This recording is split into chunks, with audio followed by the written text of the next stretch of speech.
জমজমাট রুদ্ধশ্বাস প্রাণবন্ত ফুটবল দেখবেন আপনারা। অংশগ্রহণে রয়েছেন সোনারতরী ফুটবল একাডেমি বর্ধমান। প্রতিদ্বন্দ্বিতায় রয়েছেন সারা বাংলার বিচরণকারী SBFM মেদিনীপুর। থাকছেন আগামীকাল তৃতীয় খেলায় দিশা অ্যান্ড লিশা ঝাড়গ্রাম। তার সাথে তীব্র প্রতিদ্বন্দ্বিতায় মোকাবিলা করতে আসছেন সুদূর শিলদা থেকে RDS ব্ল্যাক FC শিলদা। আগামীকালকের চতুর্থ খেলায় অংশগ্রহণ করবেন মুদ্বাসান যুব সংঘ। তার সাথে রুদ্ধশ্বাস ম্যাচে অংশগ্রহণ করছেন শিবা মেকায়াস বাঁকুড়া।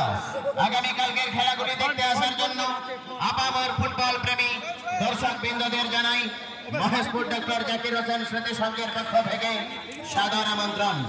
আজকের এই খেলাগুলি দেখতে আসার জন্য যে সমস্ত দর্শক বৃন্দরা খেলা দেখতে এসেছেন মহেশপুর ডক্টর জাকির হোসেন স্মৃতি সংঘের পক্ষ থেকে আপনাদের অগ্রিম শুভেচ্ছা। ফাইনালে উইনার্স ট্রফিটি দিচ্ছেন, যে ট্রফিটি আমাদের মঞ্চের সামনে সুসজ্জিত রয়েছে সেই ট্রফিটি দিচ্ছেন টিটু রোডসের পক্ষ থেকে নজরুল হক খান এবং রানার্স ট্রফিটি দিচ্ছেন জিয়ারুল হক খান।